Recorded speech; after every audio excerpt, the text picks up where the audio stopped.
G'day Fools, I'm Scott Phillips, the Motley Fool's Chief Investment Officer here in Australia. Welcome to our second ever Facebook live chat. Now Fools, we didn't frankly expect to be back with you so soon, but the markets have been a little bit volatile of late, you may have noticed. And so we thought we'd take a little bit of time and hopefully a little bit of your lunchtime if you're on the Eastern Seaboard, or maybe a coffee if you're in the West, just to have a quick chat about what's going on the markets. Now, this will be a little bit different to our last chat, hopefully a little more seamless because this is my second time around, but more importantly, last time I gave you my thoughts on what was happening on the market based on what I thought you might want to know. This time we're doing it the other way around. We've actually asked you and your fellow readers and members well in advance what you actually wanted to hear us talk about, the questions you wanted to have answered specifically. So, Phils, I've got a whole lot of questions. A lot of you used Slido yesterday. Thank you to those who submitted questions. Thank you to those too who took the time to upvote the questions, as they say in the lingo, to show us which ones you thought were most important and the ones you wanted answers to. Now, as is always the way for the Motley Fool, we can only give you general advice. I know this is personal advice, nor is it personalized advice. That's the reality. We have to say that. ASIC makes us say that. It's also, by the way, the right thing to say because it's the truth. We don't know your needs, objectives, issues. So we can't say what you should do specifically. All we can say is what we think our members and readers and viewers today as a whole should do, and how we think they should act in this particular current market environment, given the questions that we've got. So I just want to lay that out there. It's important that we do so, A, legally, but actually more importantly, because it's on top of that, because we think it's actually the right thing to do as well. So in this case, we're well and truly aligned with what ASIC think is the right thing to do. Now let's get on with it, because we've got a lot of questions from you, a lot of votes from you. Thank you very much for doing that. I'll also try and respond to some Facebook questions live if they come through. So bear with me as I try and do that with a couple of screens in front of me. Be kind, as I said, to say my second go through. We'll spend a bit of time. I've got a good couple of dozen questions. We'll see how many we can get through in a reasonable amount of time. I'll try and do them justice. I'll also look away from the camera from time to time because I've got the questions on a piece of paper here beside me. So as we do that, it'll give you a sense of what I'm going through. All right, let's get into it. So question one from Fred, we've got 94 votes. There's obviously a popular one. What are the best buys at the moment, in brackets today, and that's probably relevant given the situation that we find ourselves in. I would really like to slip in and buy a few beauties. That's a good question. Kevin asked a similar question, by the way. He says, I've been sitting on the sidelines awaiting this event. Funds ready to invest in a strategic portfolio to catch the rise, but when to strike and into what? So that's a good couple of questions there, and I guess I'll try and address them each individually. Look, best buys at the moment is everyone's question. First thing I want to say is probably thinking about how to think about those best buys really, really quickly. The market as it stands is a good 20-ish%, depending on how it's gone the last 15, 20 minutes, away from its recent highs. Now, that means that the dollar you were paying for a month ago is now only selling for 80 cents. Now, it's not just the same dollar, it's not just the same company, of course, because we have the combination of coronavirus, the response, and we saw the government's $18 billion announcement this morning to deal with that. We're seeing some from the US as well, almost literally as we speak. There's also the oil shock and the fact that oil prices dropped so far. There are different economic circumstances. The simple reality, though, if you think long term and think, okay, well, let's say this takes, I don't know, 6 months, 8 months, 12 months to resolve. That's 1 year out of a company's entire future. When you're buying shares, if the market's working properly, and it generally does, you're buying all of the future profits of the company you're buying, not just this year, not just next year, but effectively into eternity. Now, in 100 years' time, I won't be here, you won't be here. The profits that year aren't so relevant, but if you think out 5, 7, 10, 15, 20 years, they're the profits you're buying today. If this is just a reasonably short to medium term impact, the coronavirus impact, and things get back to normal in 1, 2, 3 years, then you've got to ask yourself, what sort of discount should you be, should we be receiving for that issue? Jeremy Siegel, professor, very well-known writer and thinker, was saying only a week or so ago, profits, even if profits this year go to zero, then that would take 10% off the expected value of any company. And yet, if shares down 20, 30%, well, that tells you exactly there should be some value there. So that's the first thing to do in terms of thinking about how to go buy. Which stocks to buy? Look, again, that's a really difficult question to answer for everybody for a whole lot of different reasons. There are the usual safe stocks, which are the ones that won't fall as far, probably aren't as it should, if not bounce back, at least not be impacted as badly. So for those who are conservative investors who are saying, well, I just want the safe stuff a little bit cheaper, that's one question. There are other stocks that, frankly, and if I go back to the GFC and Flight Centre, for example, it fell from $3 to $3.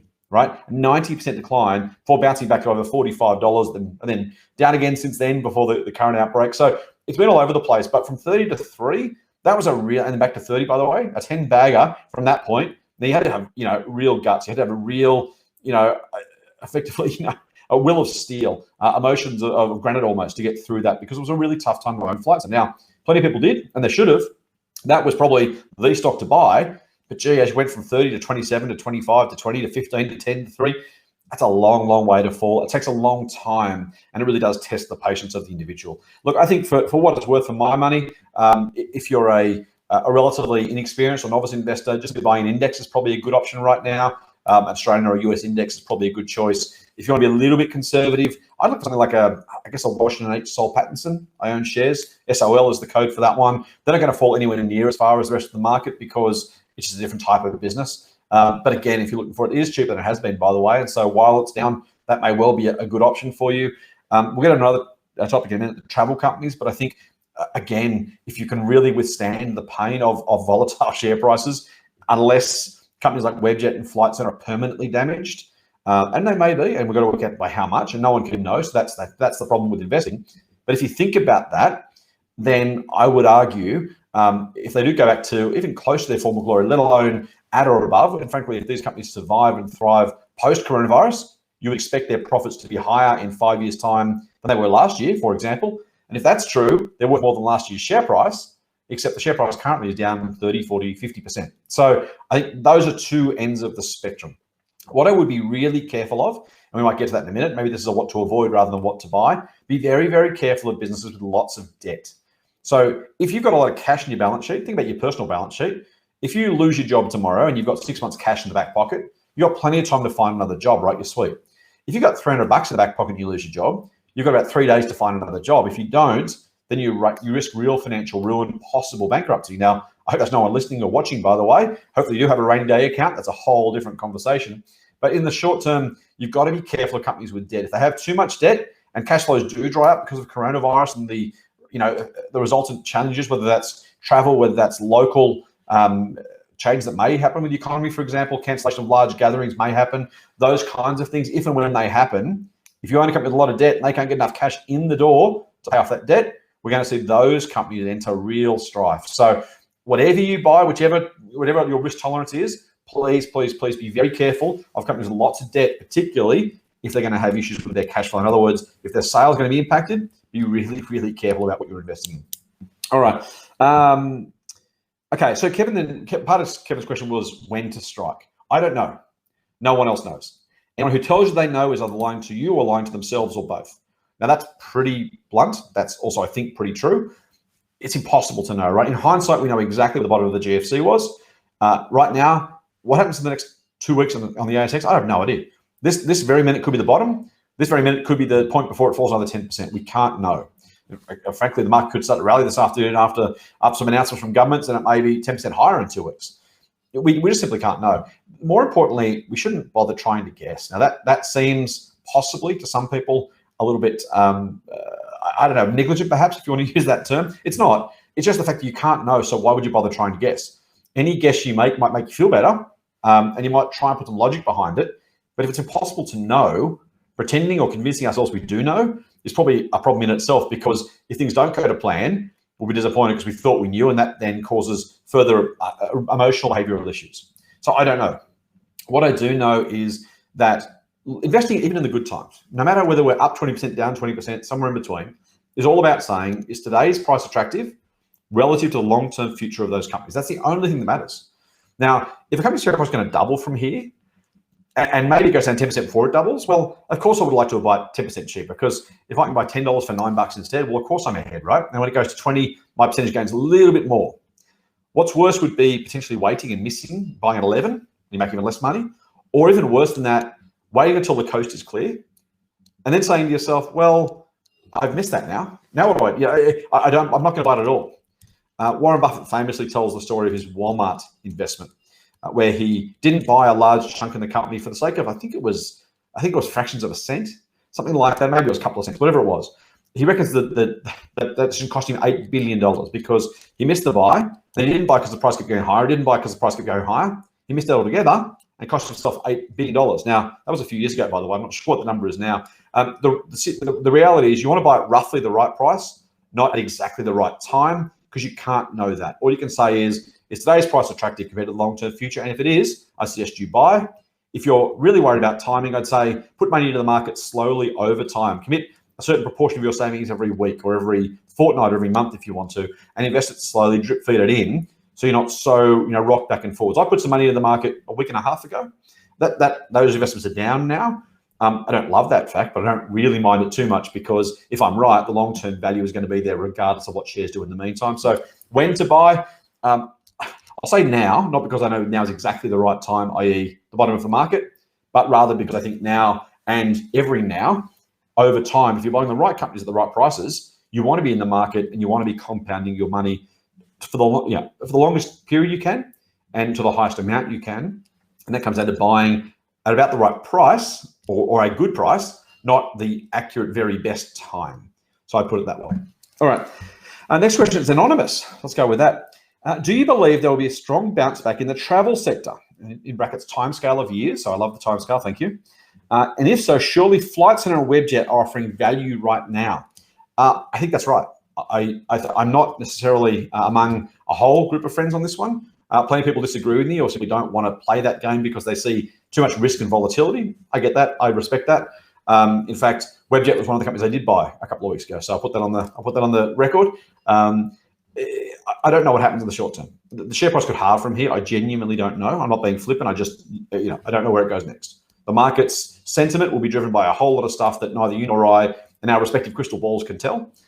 What I do think and expect is that in 5 years' time, just to pick a time frame, Flight Centre's profits and sales will be higher than they were last year. I won't say this year because this is going to be a funny year with coronavirus. Let's just pick last year's numbers and say it'd be, I think, higher than last year. I think Webjet's profits, Flight Centre's profits will be higher than last year in 5 years' time. If that's true, but I get a share price that is, I don't know what the numbers are down now, 30, 40, 45, 50 maybe percent. That's a pretty good time to buy, I reckon, if you have a long-term perspective. Now, I will say, don't just buy those couple of stocks and bet the house on that stuff. Always be diversified, always be long-term. Make sure you're not exposing yourself to too much individual risk. There's an old saying, there are old pilots and bold pilots, but there are no old, bold pilots. I think that's kind of true for investors as well. If you bet the house over and over again, eventually you're going to strike zero and you're going to be in trouble. So take a responsible, diversified approach. But yeah, I think those travel companies over time will end up being worth more than they are today, probably meaningfully more than they are today, even though the path trend here and there might be rocky. Okay, Eric's question. Eric says, I try to ignore market movements. Do you think, sorry, I'm confusing there, and concentrate on dividend income? But with such uncertainty, will companies hold on to more funds by reducing payouts? Yes, in part. I think if you look at, again, if you think about the companies that are most likely to be impacted sales and profit-wise, including the aforementioned travel companies, yes, I do think they will withhold some more cash, either because they want to or they have to. It may not be withholding cash, it may be having less cash in the first place. I think that's absolutely likely. I think in the case of an economic uncertainty, possible rising bad debts, for example, for the banks, I expect to see them either raise more capital or reduce dividends or both. That could, in the short term, be a headwind. I think that's probable. If we go into an economic recession, which I think is possible, I don't think it's necessarily likely, i.e. more likely than not, but it's definitely possible. Hopefully today's stimulus announcement helps that. Then again, we could see that absolutely happen. Draw a line through that. I wouldn't avoid, look, I think, again, go back to the debt question. Also, I mean, look, if you need the dividend income as in you need the absolute dollars right now that you got last year, then it could be a tough year. I'm not going to sugarcoat that one. It's possible that an average portfolio will have less dividend income this year than last year. An average portfolio, that is not every portfolio, but the average one. Just because that may happen. If you own Flight Centre for the dividend or Webjet, a part of its dividend, for example, I don't know what they'll do with their cash. My guess is it might be lower than last year. That would be reasonable, by the way. It's the right thing for the company to do and in your long-term interest.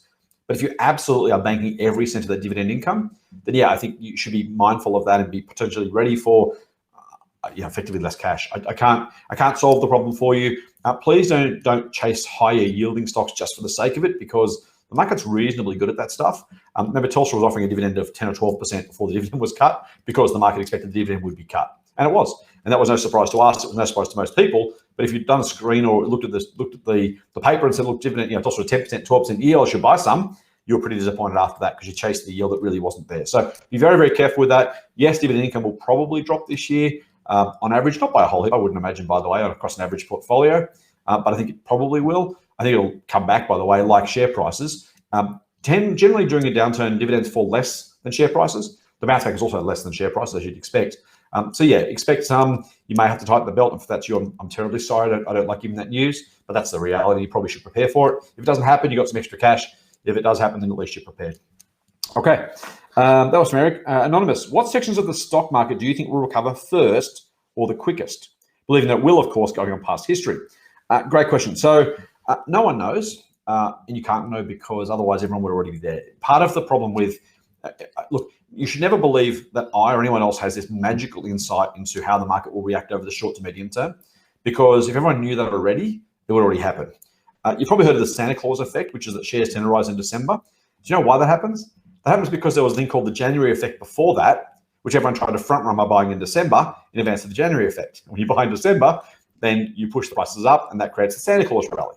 Now, at some point, probably in a couple of years, we'll have the November effect because everyone tries to front run the December effect. If everyone knew, we all knew what sectors would recover the quickest, we'd be there first and we'd be already jumping on those stocks. So I don't know. What I would say is that think about sentiment to some degree around the companies that are probably ancillary, impacted on an ancillary basis. So if I was to pick, say, for example, supermarkets, to the extent they're hit by this because the market hates all stocks equally right now, they should, because they're just simply not really affected by this. If they are falling, they should bounce back quickly because the market should recognize and realize pretty quickly that's actually, that was a silly view to sell off Woolies for the sake of some international issue or tourism issue or consumer confidence issue. We're all buying baked beans. God knows we're all buying toilet paper. So, I would expect possibly sentiment would lift on those things first if I was a betting man. I'm not really, and I don't think you should be trying to work out what happens first. I think that's kind of in market timing territory. I don't think it can be reliably done. I certainly can't do it. I don't know anyone who reasonably can over extended periods of time and repeated circumstances. I wouldn't be trying to worry about that. I just think I'd probably look through it and say what recovers best eventually and then invest your dollars accordingly. Okay. Is tech in trouble? I have a few tech shares. I thought subscription-based products were safe. Really, really good question. So there's investing. I'll answer it with a bit of an investing kind of angle, and we'll talk about the companies specifically. Remember, investing is two things. The price of any stock is the current level of profits and the future expectations of that profit growth. Most of those tech companies right now have very, very, very high expectations. So they are good companies. Often they're profit making, some aren't. Often their revenue is growing quickly, some aren't. But generally speaking, these are businesses with hopefully bright futures. I think most people expect their futures are pretty bright. What investors tend to do, particularly in the good times, is they look ahead and go, I can imagine how big that could be. I can imagine how great that could be. I want to get early. I want to get a good price. I'm going to buy now. And so what that means, you end up paying 30, 40, 50, 100 times earnings, or frankly, 20, 30 times sales when the company doesn't make any earnings. Because people are looking down the pike and saying, hey, by 2028, I think this is going to be really profitable. And I think at that point, if I buy it now, when it gets there, I'll be really rich. That's probably right in some cases, by the way. So that's why people do it. The problem is that's the sentiment piece, right? Now, where everyone's feeling good, it's very, very easy to extrapolate forward and say, right, I can see a clear path for this. I'm going to pay up a lot of money because I want to get that. When sentiment hits the fan, sentiment I said, by the way, starts with S, ends with T, still sentiment. When the sentiment hits the fan, you've got a situation where people come all of a sudden go, oh, I'm not feeling so confident anymore. And then I'm not going to put as much store in the growth out in 2025, 26, 27, 28 now, because that's a long way away. And I feel a bit scared right now and I'm a bit nervous and stocks are scary. And I don't know if I want to invest at all, let alone in these really high flying, high PE or loss making stocks. I'm going to get out of here. I expect that in some or all cases, that's what's happening right now. You're exactly right. The businesses themselves have hardly changed. Now, some might have some ancillary damage. There might be some companies that deal with other businesses that are cutting back on spending or investment, for example. Companies may be cutting back on if retail sales are falling, for example, or customer visits are falling, or sales aren't quite as good because there's not many customer calls being done or whatever it is. We should expect if there is an economic impact, it will hit those companies absolutely. Does it change again, like the other companies I talked about? Does it change their 2028 reality? Well, maybe slightly in the sense that earnings growth might take a little bit longer to get there, but we're talking about fractions in multiple years. So look, I'm on record as saying I think 8 months ago some Australian tech was expensive and probably too expensive. That wasn't a specific view, and I certainly wasn't trying to time the market or make big calls. I wasn't going short the stocks. I just looked at it and went, this looks a bit expensive. I don't think we should be surprised that in times of trouble like this, that tech shares fall meaningfully because that confidence evaporates. So let's assume that's all true. In that case, either they're coming back to earth to a more reasonable valuation in some cases, or they're actually cheap because their futures are still as good as they were. Do I know which is which? Not easily. We can't know easily which is which. What I would say, again, like the companies I've already talked about, is if you genuinely thought their futures were that bright, based on the fundamentals, not based on the fact that everyone else thought it was great, so the share prices went up, because you can't do that. That doesn't work. But if you can look at it and say, here's what I think, Company X, I won't use individual names because it's not particularly relevant, at least for this group. Company X, I still think it's going to be just as great in 2020 as I thought it was yesterday. I still love the company. I think it's going to do X billion dollars of sales or $1 million of profit, whatever it is you want to look at. And I think that's worth paying for. Again, if you're getting a cheap price, then great, jump in. Yes, prices are falling. Yes, it's scary. And as you say, the question's from Anonymous, so I can't see who it was. As you say, they are supposed to be solid, stable businesses. Recurring revenue businesses are wonderful companies. They're great businesses because most of your revenue is effectively locked in for years to come. That's awesome. So I love the companies. But again, that's different from, is the price worth paying? I'm not saying it's not. I'm just saying there are those two components to any share price. There is the fundamentals of the business, and there's a sentiment and expectations of the market. And for high growth businesses that are not making much money or making no money, expectations are far and away the most important component of the share price, and that you should expect some volatility. I know certainly the guys at Extreme Opportunities, Ian and Kevin, they know, for example, in their companies, they're looking for some of those types of businesses. They fully expect heaps of volatility. And that's the ticket to the dance in these kind of businesses. So we're feeling that now. We're getting that now. I would say if you bought quality, if you believe in the long-term story, there's absolutely no reason to run away, even if it's painful, the share price is falling. I know it is. Don't give up hope. On the same token, it is also a good time to have a look at any company, including tech, and saying, well, is the market now more right than it was? Is there some irrational exuberance coming out of the share price? In other words, it was already too expensive, so now it's not necessarily a great price. It's just more reasonable than it was. Or is it that more pessimism is in the share price rather than the removal of optimism? If that's the case, then there's some value. Okay. What percentage of your total share portfolio should you be looking at investing in new reduced share prices when it's so volatile at the moment? All right, great question. Excuse me. I would, so again, this is a horses for courses thing, right?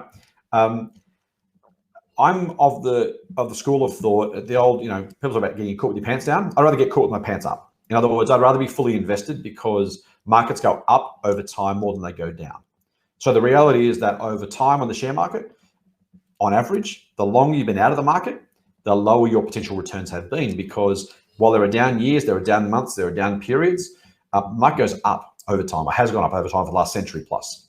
So the longer you're out of the market, I had more cash than I was comfortable with a month ago. I wanted to be more invested. Now, I was lucky in the sense I got a chance to invest some of that money at reduced prices, although maybe unlucky because I went too fast. Either way, that's the reality of investing. My personal view is I don't need to have cash out of the market. People say, I want cash available just in case the market falls. And I would say, wouldn't you rather be invested just in case the market rises?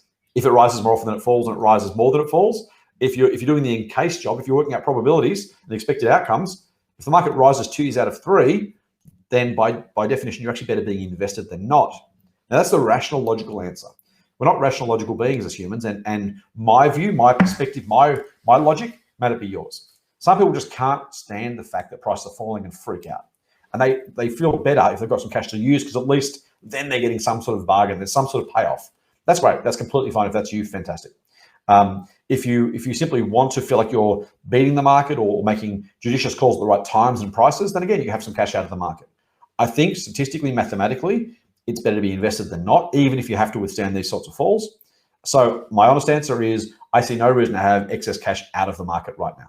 Not because prices can't fall further, just because the averages are in favor of prices rising. In fact, the further the market falls, and it's already fallen 20-ish%, the higher the chance the future is actually better rather than worse, right? Could it fall another 20%? I guess. Could it rise another 30, 40, 50% over the next X number of years? Yeah, absolutely. It probably will. That's the average, right? So over time, where do you want your money? You probably want your money in the market rather than out. So the logical, rational answer is all in for me is the right answer. If you're someone though who wants to have cash left over so you can keep dribbling money in if and when prices fall further, then make that call for yourself. Leave out, 5-10% of your portfolio and put a little bit to work every fortnight, every month, if it makes you feel better that you're getting advantage of lower prices to offset the pain of your portfolio falling. This question is, if you listen to our podcast, this is the question that always irritates me to some degree, not in a bad way. It's a question from a young person. I always resent the fact there are younger people out there getting started investing earlier than I did. And this one's from Declan. I'm 17 and I just started investing. I've started my portfolio with an ETF, the Vanguard Global Shares Fund. Can Vanguard go broke and can I lose all my money? That's often a really, really great question to ask, Declan. Look, I don't believe in absolutes. So there's a back of the envelope kind of easy backhanded answer which gets us moving forward. I can say, no, of course not going to go broke, and we move on. The chances of going broke are really, really, really, really, really remote. It's a not-for-profit organization. The way it's structured is that the unit holders, i.e. you, if you invested in that, actually own the business that manages the funds. So it's this circular kind of business that, I mean, it's always possible for every entity, whether it's a company, a trust, or whatever, to get themselves into financial trouble. So I would never, ever, ever say to anybody with an absolute answer, no, this can't happen, or yes, that will definitely happen. I just don't do that. It's not my thing, right? It's unfair, it's unreasonable, it's not right. The chances of Vanguard going broke, short of, I can't imagine what scenario it would require, are remarkably, remarkably, remarkably small. I can't imagine a scenario in which it went broke. And if it did, a scenario in which your unit holdings wouldn't be protected. So again, is it possible? Yes. I don't want to, again, nothing's guaranteed. No guarantees in anything in investing in life. Other than death and taxes, maybe. Definitely, I have some units in a Vanguard International. I think it's the same one you've got, actually. I'm not losing a second sleep over it. I haven't even thought about it since. It's possible, yes. The odds of that are astronomically small in my view. So I wouldn't worry about it. Okay. Are there any indicators we should be watching as to when the bottom or close to it has been reached? Yes, but only in hindsight. No, there is no way to know. If you look at here's the thing about reading charts. People read charts to try and invest. In hindsight, it looks obvious. You look back and go, so it fell, then it recovered, it fell again, and after X number of days, and it went back up again. And that's happened twice, so I guess that's how we work it out. The problem is for everything that confirms that, there's something probably more that disconfirm that view.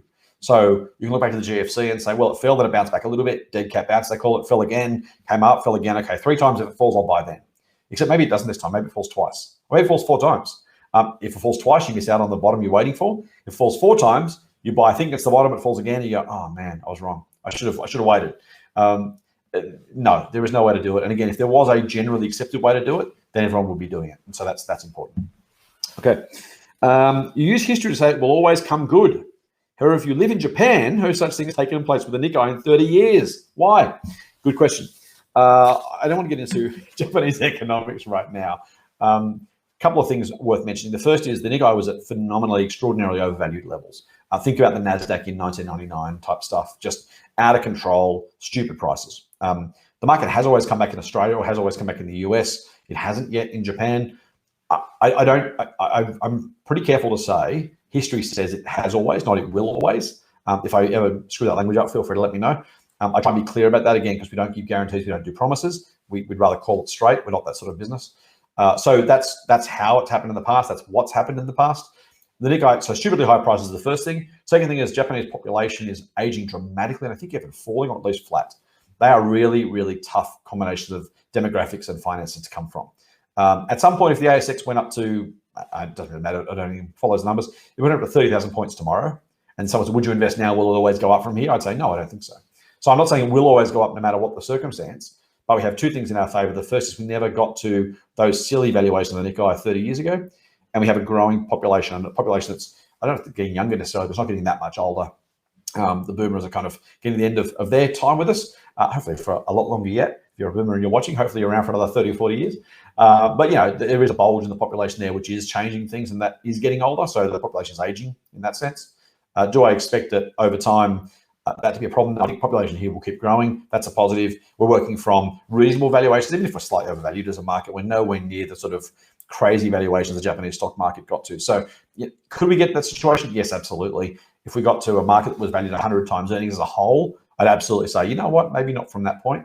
Remember too, though, you don't just look at one point. Yes, from 30 years ago, the Nikkei's still down, but from most of the last 30 years, i.e. after that peak, the market's up. Not up a lot, to be fair, and I'm not suggesting that that justifies anything. Just remember, though, that peak to now is not the only way to invest. The ASX hit a high in 2007. And people say, oh, this is 2007, here's where we are now. So, well, okay, yeah, if you invested all your money then and you hadn't invested $1 before or after and held it all till right now, that's exactly the return you got.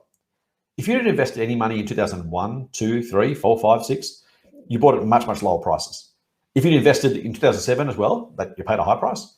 And then in 8, 9, 10, 11, 12, 13, you paid low prices. So net, you're not just saying peak to peak or peak to now. It's an understandable way to do it. Humans take a lot of kind of mental shortcuts. That's one we do. We sort of say last peak to here. Okay, here's how much it's up or down.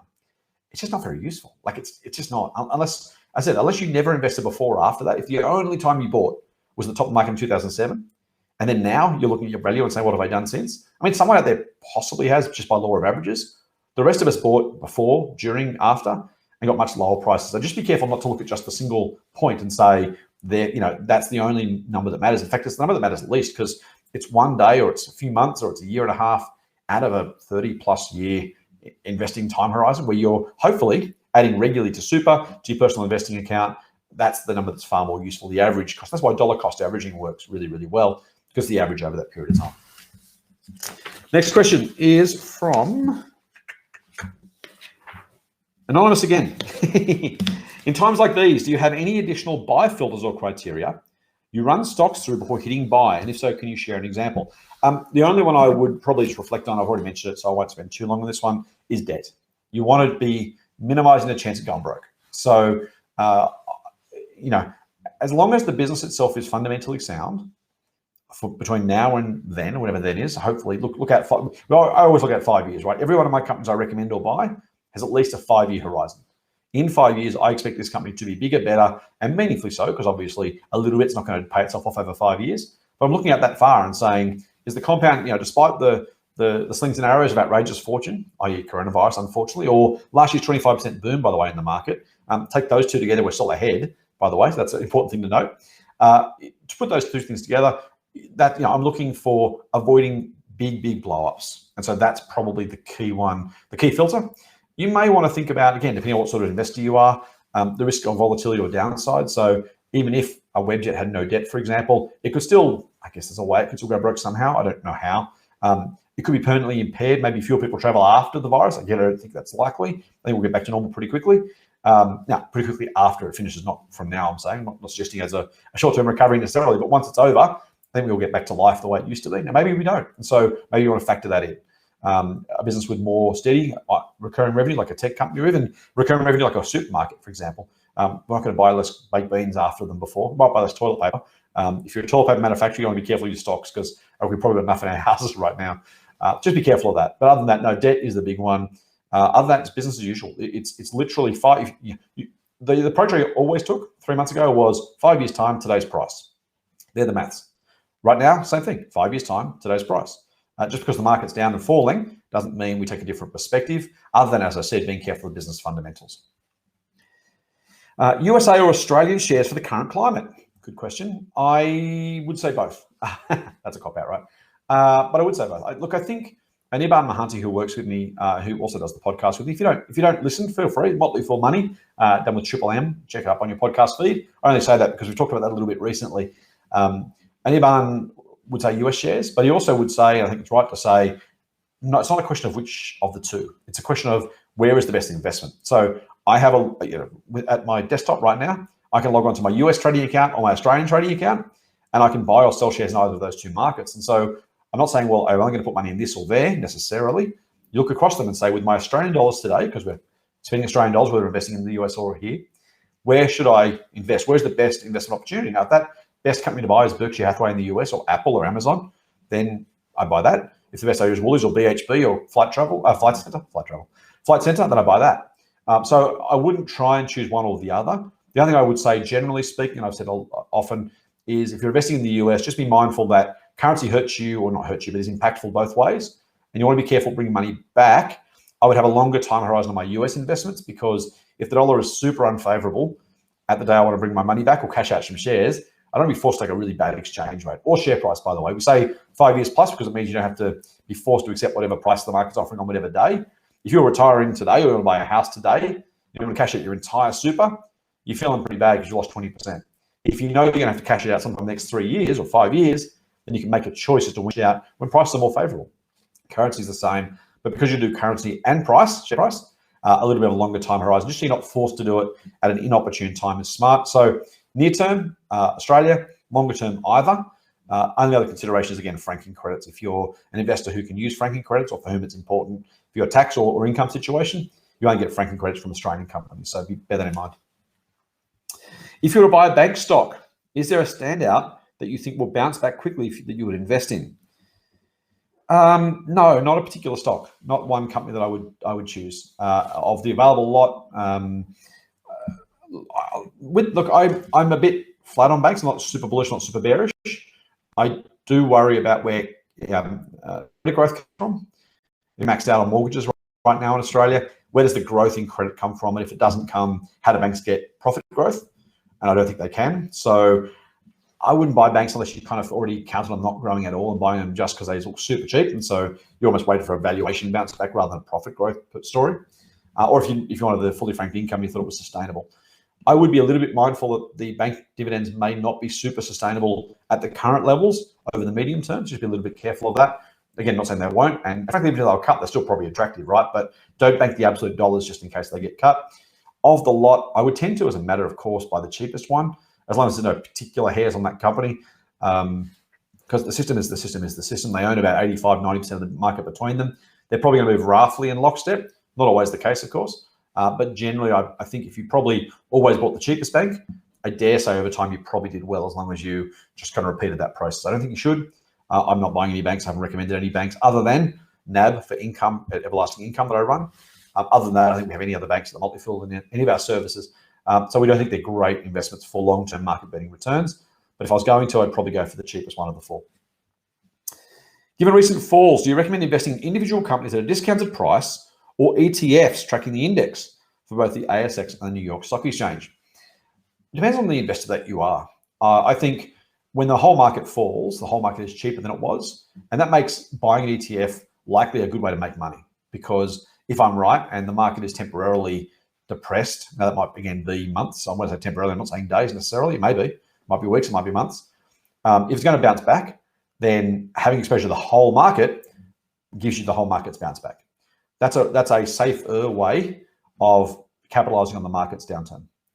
If you want to beat the market averages, though, you can't do that without buying individual stocks. Individual stocks give you the chance to make money, beat the market, but also possibly lose to the market. So both of those exist. That makes it a less certain outcome. I won't say riskier necessarily, although you do run the risk of having less money. So I guess that is risky in some real sense.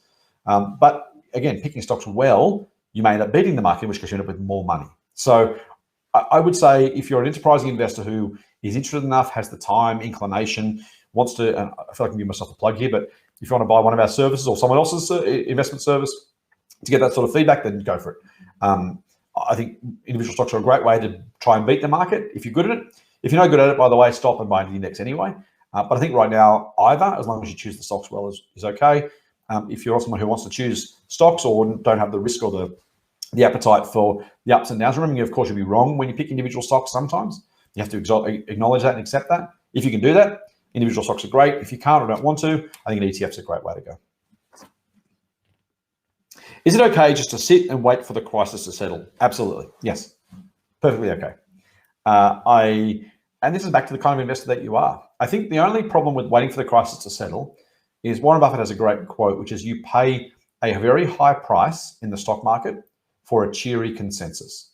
If you only buy when everyone else is happy, you're buying at the top of the market. You would have bought 3 months ago, you would have bought 2007, you would have bought in 1999 because everyone was happy. It felt great. There were no obvious risks on the horizon, right? Or at least none of the market as a whole was factoring in. Now we know the dot-com crash happened. We know the GFC happened. And of course, unfortunately, we know the coronavirus hit it became a pandemic today, but certainly has been brewing for a while. Now, I'm not saying you have to buy at the depths of despair either. I'm just saying, yes, absolutely wait for the crisis to settle, but don't wait for a cheery consensus. Don't wait for everyone to be happy, because that's a ticket for subpar returns, because you're going to be buying only when everyone's happy. And by the way, if you'd have bought when everyone was happy in the middle of last year, at the end of last year, you're actually down now. If you'd bought at the beginning of last year, so beginning of 2019, after the November, December 2018, where everyone was panicking and freaked out about tech stocks, you got 25% last year. So yes, it's okay to wait for the crisis to pass in some sense. as long as you're not waiting all the way for everyone to be happy and all the risks to go away, because then you end up doing what they said, buying at the top, selling at the bottom, which is a terrible, terrible way to make money. I would rather you invest, if you're that sort of person, invest regularly small amounts. Commit yourself to putting money in the market every month, regardless of what's happening with the market. If it's up, invest. If it's down, invest. If it's sideways, invest. If the market's feeling happy, invest. If it's pessimistic and terrified, invest. That's automating your process is the very best way to overcome your emotions if you do feel a bit put off by it. So yeah, you can wait. Probably don't. Probably try and put at least some money to work regularly is, I think, a better option. What would the best strategy be to aim for the best outcome in the future? And if our nation goes into recession, what would you recommend we do? Wow, okay. That's Hendrik. Hendrik, the best strategy for the best outcome, in my mind, is investing regularly. These are answers that I want you to have a think about, because it feels like a platitude, right? I'll just do it. It's fine. It's fine. And some people will hear me say that, watch me say that, and say, well, he's just, what does he know? The honest answer is the compound returns for investing in shares are phenomenal over time. Despite 87, despite 99, despite 2007, 8, despite now, the returns are phenomenal. The 10% on average a year it goes up. That means you double your money on average, about every 7 years. I think the best strategy is to stay invested and add regularly. Whether it's my service or our services or not, I don't mind. This is not an ad. It's not about me. It's not about the Motley Fool. If you buy an index fund and add to that, great. Knock yourself out. Do that. I don't know of a better strategy than adding regularly. In hindsight, it's great. If you give me the last 30 years charts and ask me the best time to invest, I can tell you with pinpoint accuracy what the best times were. If you ask me to do it forward 30 years, I have no idea. But if the market continues to deliver some sort of return around what it's got in the past, I want cash in the market. I want it in the market now. I want it to stay in the market for as long as possible. The best strategy is to invest regularly. Second part of your question about recession, mate, I don't know. Again, the market, the problem with this is by the time the market knows we're in recession, it's already priced that in. So you can't go, there's no free ticket there. If you think it's going to, you can sell everything now. And if we don't, you lose out. Plenty of people at the end of 2018, plenty of people at the end of 18 were saying, this is terrible, market's terrible, don't invest. Now, the ASX went up 25% last year, including dividends. That was a terrible time not to have invested because people were trying to read the tea leaves. Do we have a recession? I don't know. If it happens, we won't get any warning, or the warning we do get will already be factored in by the market anyway. So trying to kind of second guess it or somehow get ahead of it, you can, the only way to do it is to make a bet, right? Say, I think it's going to happen, I'm going to sell everything. Or I don't think it's going to happen, I'm going to buy everything. I don't think you can do it. I just don't think it works. I'd love to think it was, I could. Investing is often about things you don't do rather than things you do, right? If you don't know, don't try. Unless you know you're going to be right. Even those people that, remember the people, there's a couple of people who are famous, I'm not going to name them because they don't need the extra publicity, who are famous for making the right market call about the GFC, right? They made calls since. No one talks about them. No one talks to them because they haven't been right yet. There's no big catastrophe coming. Same in the past. No one predicted the coronavirus would be a stock market impact 3 months ago. No one knew it was coming. And yet, if and when someone predicted the GFC, they're heroes for the next decade. They haven't bought another drink or dinner in their lives because they're on the speaking circuit about how great they are and how right they were. You're better to invest anyway. I don't know about the recession. You can't predict it. You can't front run it. I would say invest anyway. The other thing, by the way, is the market will recover normally, usually, before the economy does. So even if we're right about going into a recession, when do you buy back in? Again, you can't know that because the market will recover before the good news comes in because the market is a forward-looking mechanism. At what point should I trigger a stop loss? I don't like stop losses at all. Generally speaking, if you look at any meaningfully successful company or even index, they fall regularly but grow more substantially over time. If you were stopped out every time you hit a 5% or 10% fall, I famously tell the story of Amazon that went from $3 to $100, back to $9, and then up to $1,800. I own shares for the record, not those prices, unfortunately. If you'd been stopped out anywhere between 100 and 9, you would have felt like you were a genius. You sell at 100, you stopped out at 90, great. Goes to 9, you think you're a genius. Now, if you bought back in at 9, of course you are a genius. You did really, really well. Most people don't, though, right? They wait for something else. They wait for the storm to clear. They wait for something. Maybe they buy it again. Maybe they never do. Again, it's one of those things that's smart on paper, and stockbrokers love it because it earns them commission. I don't believe it's well done by individuals because we're not rational as much as we like to think we are. If you honestly think you're going to buy at 20, sell if it hits 18, and then buy again at 18, well, you might as well stay in. If you're not going to buy at 18, then why did you own the stock in the first place? If it's not attractive enough at 18 to buy, if the interest is going to fall further, then you're predicting the future that I don't think anyone can predict. So that instinctively it makes sense. If you think through the implications, both rationally, mathematically, behaviorally, and think about, can I really do that? I don't think you can. I think the answer is yes. So I wouldn't do a stop loss at all. It means you're going to be more volatile as a portfolio. Yes, you're going to suffer bigger losses when they fall. You'll also be primed because you'll by definition own the shares at the lowest price. So you get all the gain on the way back as well. I can't imagine a scenario buying. If I didn't like a stock enough to hold it if it fell 10%, I don't have any business owning it in my view. Is now a good time to invest in the cannabis industry? No, I don't think so. If you're a super speculative investor and think you have an opportunity, then maybe have a look at it. I don't see a proven business model for cannabis. There is legal cannabis for recreational use in North America. We will, I'm absolutely certain, see medical cannabis approved in Australia at some point. When? I don't know. Who's going to win that race? I don't know. Is there going to be enough profit in that industry? I don't know. If you don't know the answer to those questions, then it becomes pure gambling speculation. If you want to do it, hey, knock yourself out.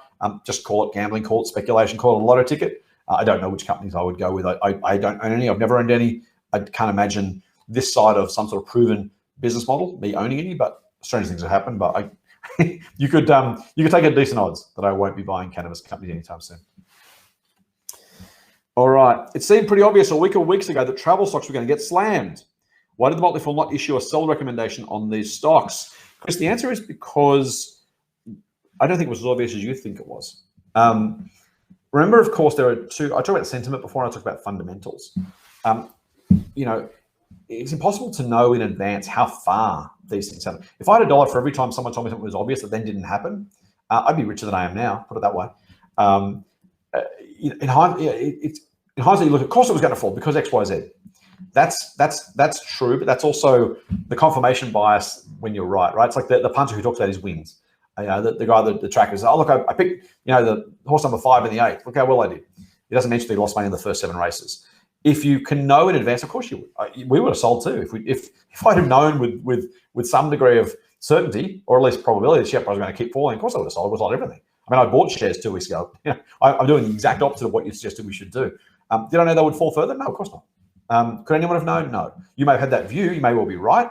That view can be right because you're lucky or because your thought process was right, and that's cool too. Ben Graham said you're neither right nor wrong because the market says you're right or wrong. You're right or wrong because your data and your process is right.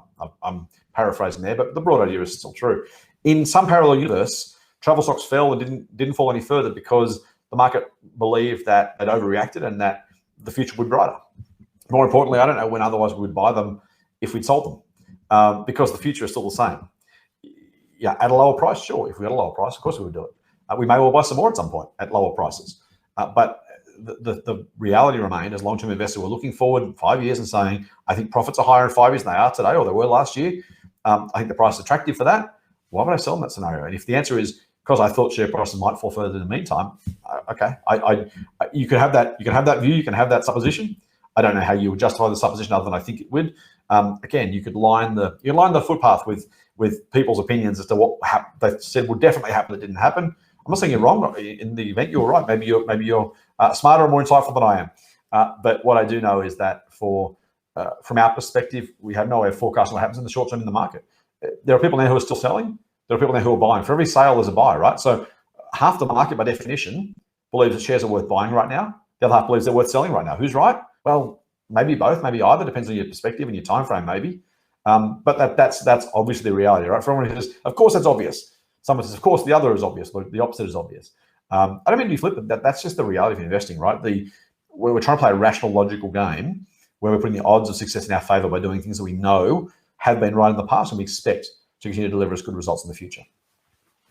Okay, last question from the pack. I've got a couple from Facebook, so I'll go to those and then we'll give you some time back. From Gus. With the recent volatility, my wife thinks I've thrown our savings to the dogs. Not Gus. How can I explain in simple terms that everything will be okay in the long term?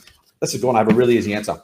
Google Vanguard 2019 index chart. It will show you the 30-year performance of the stock market. These days, actually, if you can, Google the 2017 version, only because that has the 87 crash in it. When it's a 30-year chart, and because we're all getting a bit older, The 87 crash doesn't exist in the current chart anymore because it's more than 30 years ago. So get the 2017 one if you can. You'll see a tiny little blip at the bottom of the left-hand side of the chart. That's the 87 crash. That was Black Monday. Stocks fell 25% or whatever it was on the day. In hindsight, it's almost imperceptible. It's almost imperceptible. The GFC, even, you see the curve of the GFC, but it's nowhere near as bad as it felt at the time, or even feels necessarily right now in hindsight. That puts things in a heap of perspective. It shows also the long-term returns despite that. I say all the time, market will make you money, or has always made us money, despite the bad times, not in the absence of bad times. 10% annualized returns, give or take, for the last century include, well, now again, don't include World War I anymore, but if we go back even further to that, including World War I, includes the First World War, the Second World War, the Great Depression, includes Vietnam, Korea, Malaya. It includes the oil shock of the 1970s. It includes stagflation of the 1980s. It includes the 87 crash. It includes the 999.com crash, the Asian financial crisis that most of us have forgotten since, the GFC, and by the way, the coronavirus. If you add all those together, that is exactly the story of investing over the long term. Show that graph. Show the numbers. It's a compound gain. It's scary. She should know this will happen again, by the way, so also tell her that. The reality is this is a volatile thing to do, but it's phenomenally worthwhile, or has been. Again, I'm not promising anything, but my bet is, literally, because my entire life savings other than my house are in the stock market, my bet is that the future will be as good-ish, will be very, very good relative to the past, because there's no reason why this is the harnessing of human ingenuity. It is hitching our wagon to the people who are making better products, better services, finding better and cheaper ways to do things. That's what the stock market does, right? That's exactly why it's successful. If you think ingenuity and innovation is dead, then give it up. Don't invest. If you think that it's still alive, but the shares are all over the place, remember the businesses themselves, other than some travel businesses and associated businesses, haven't suffered, and they're probably not even worth much less than they were because the long term is still bright. Ask your wife if people are going to keep traveling in 5 years' time, if people are going to go to Woolies in 5 years' time, if BHP is going to still mine iron ore in 5 years' time. I don't blame her, by the way, for feeling concerned. If you're new to the market, I absolutely get it. I've had with my own family a process of education. My old man, I've written before, thought the stock market was a casino. I get it. I really understand from the outside why people think this is a dangerous and volatile, risky place. It is volatile. I don't think it's dangerous. I don't think it's risky as long as you do it well. Be diversified, buy the right stocks, hold for the long term, add money regularly, by the way. When stocks are cheap, this is time to be adding money. So use that chart, as I said, Vanguard index chart, 2019, if you want the most recent one, or 2017, if you want to include the ASX, the 1987 crash. That'll give you a real sense of the sort of downturns. They even helpfully put some notes at the top to show what was happening macroeconomically, politically at the time. And it really gives you that very strong sense that kind of there's almost inexorable rise up and to the right, despite all the stuff that happens in the short term. All right, I've talked for way too long, but I'm going to quickly go to Facebook for some questions. All right, question from Amanda. When you say every month, is there a minimum to invest? Amanda, not really. Most stockbrokers have a minimum investment of $500 at a go, but the likes of CommSec Pocket, we're not affiliated with CommSec, and I'm not, I don't own shares. CommSec Pocket does give you the opportunity to invest even smaller amounts. I would save what you can, put it in an investment account, separate account. Don't leave it in your savings account because you'll spend it. Not you, but me or everyone. Everyone will do it. Go to that. $500, generally speaking, or CommSec Pocket or others have, I think it's $50 minimum. It's really, really effective. So don't let that put you off. And if it's every 2 months, if you can't pull that money together every month, make it every 2 months. That's okay too. All I mean is invest regularly as much as you can. Okay. Thoughts on iron ore and gold stocks. Gold has run up really high because everyone's scared. That's normally, again, Warren Buffett says be greedy when others are fearful and fearful when others are greedy.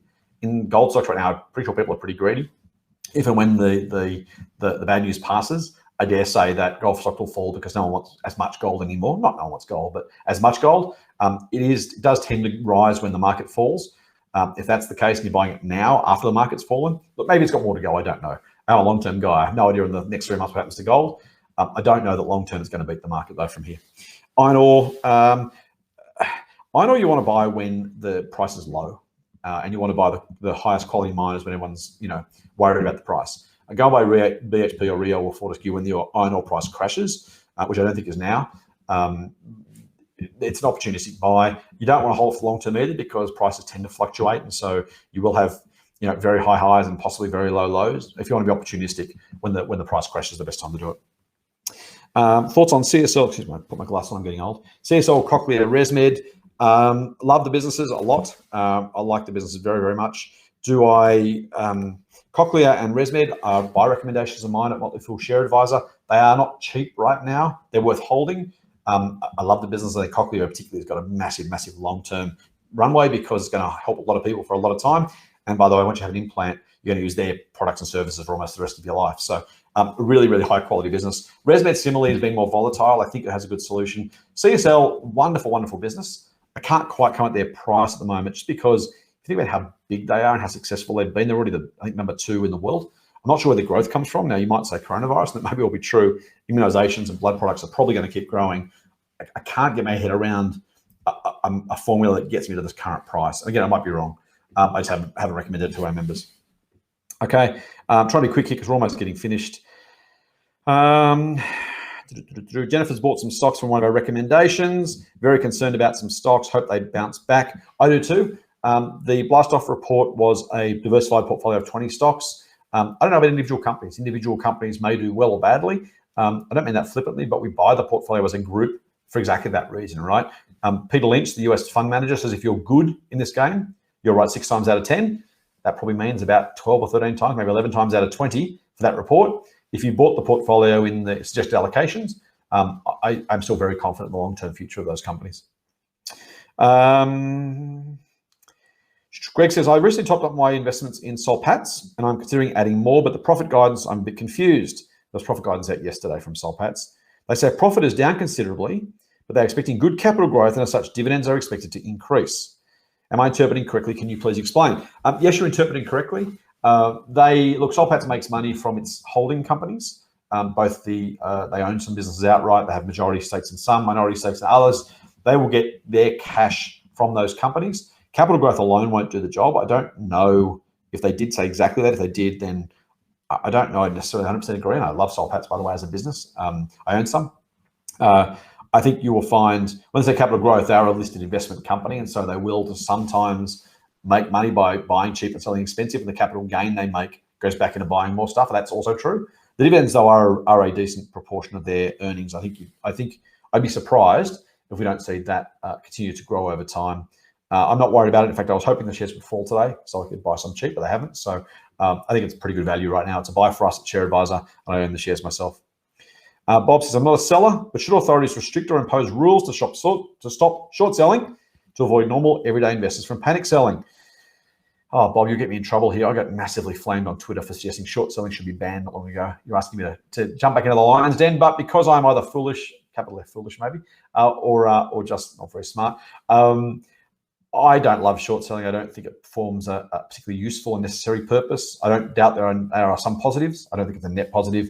Short selling tends to push prices down in the short term and may scare some people out of their stocks, which is great for short sellers, not great for mum and dad investors who are freaked out and sell in a panic. So I don't think I would. I don't think we need to have short sellers in the market. I don't dislike the short sellers themselves. No issue with them individually. I've been accused of being a pump and dump merchant because I don't like short selling. Somehow that I only want the good news. That's absolutely not true. I'm just not sure whether it's as useful a part of the market as the short sellers like to think. And I'm not sure we need it in our market. Housing market works fine without short selling. Car market works fine without short selling. I just don't think we need it. Is it best to focus on shares with good dividend returns, says John Spender, rather than growth? Depends on the sort of investor you are, John. As I kind of said earlier, I don't think you need to just do that. I think, if you need some certainty around returns and some stability in returns, then dividends are a great way to do it. So for some people, absolutely great idea, yes. For others, I don't have a big focus on dividends. I have a long time, hopefully, left in the workforce. Over time, my total return, I don't really care whether I get my return from dividends or capital growth.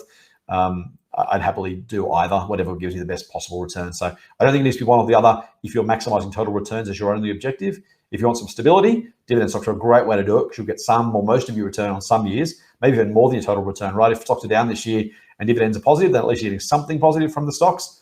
That's not the only way to look at investing, but if you look at it that way and you want to do it that way, that makes a heap of sense. What type of shares survived or bounced back in previous crashes? From Margaret, all of them, at least all the quality companies. I don't mean that flippantly. As long as the company doesn't go broke in the meantime, and if economic activity recovers, and unless there are real structural changes in the economy, I think we can assume it will continue to be good. Bounce back will be okay. Justin Davies, he hasn't got a clue. We're just going to tell you to buy. Justin, you picked me. I am going to tell you to buy. Absolutely, mate. Lim Yox Hugh, I hope I'm pronouncing that correctly. Why has Treasury and Jumbo on the ASX lost so much in less than a month? Because investors are scared. Treasury had some US issues, also possibly some coronavirus or China demand concerns. Jumbo, I'm not entirely sure, frankly. Maybe investors thought it was too expensive. It goes back to that kind of tech stock cohort I talked about earlier. Don't know. I own Treasury myself. Jumbo has been a recommendation of ours. I like both companies. I don't know what happens in the short term, as I've said many times already in the last hour or so. I think they're good investments. Michael said, which bank or no bank do we buy? I've answered that question. I think that's it, Phils. I really appreciate you spending about an hour with me. My team had said, 15 to 30 minutes. I'm slightly over that. Hopefully I'm not getting penalised by the minute, or I could be up for a decent fine when I get off this particular call. I hope you've appreciated the time we spent together. I certainly have. I really appreciate the questions that you've sent in, and those who voted didn't necessarily ask their own questions, but voted for others' questions. Thank you for taking the time to share your concerns, your questions, your thoughts. I hope this has been worthwhile for you. If it has, and you like it, please let us know, not because I want the ego boost, but because if it works, we'll do more of them. If they're a useful way to communicate with you and help you understand a bit more about the market and our perspective, then we'll do more of them. If you want us to, if you think it's a terrible waste of time and you wish you'd gone for a walk instead, well, my apologies in advance, and maybe you can let us know that too. I'm happy to take that on notice. I'm not sure it'll necessarily stop me, but you never know. Fools, thank you again. Look, this is a volatile time. If I have a final message to sign off, it is just stay the course. I understand it's panicky. Look up that Vanguard chart I mentioned before. Have a look at the GFC. Have a look at the 87 crash. Have a look at the volatility before, during, and after all those times. That is the picture does tell 1,000 words in a very simple graph. I think that's investing in a nutshell. There's some numbers over on the right-hand side of that graph that show you the compound returns from these sorts of things. Well, I'll tell you what we might even do. We might even throw it in the comments of this chat. How about that? That's very very tech of me. We'll find that graph and we'll chuck it in the comments. There you go. I should have thought of that before. I'm still coming out of the Stone Age, sorry. We'll throw that in the comments. Have a look at that. Have a look for yourself. Download a copy. Give it to your friends. Put it on the wall. Remind yourself that this is what the market does. Please do stay the course. If you're with us, great. Thank you very much. We appreciate your trust and your loyalty. If you're not, that's cool too. And we hope your investing is great. My message here is not to big us up or do any marketing for our business. It's to try and help you as investors get through the market, giving you the advice I'd want to hear if I was in your shoes and you were in mine. We try and treat our members and our readers in the same way, which is to say, we want to help you be the best investors you can be. Our company motto is to make the world smarter, happier, and richer. So hopefully we've done a little bit of that over the last hour. Thanks again, Phillips, for watching. I really appreciate your time. Have a great rest of your day and a great weekend, and fool on.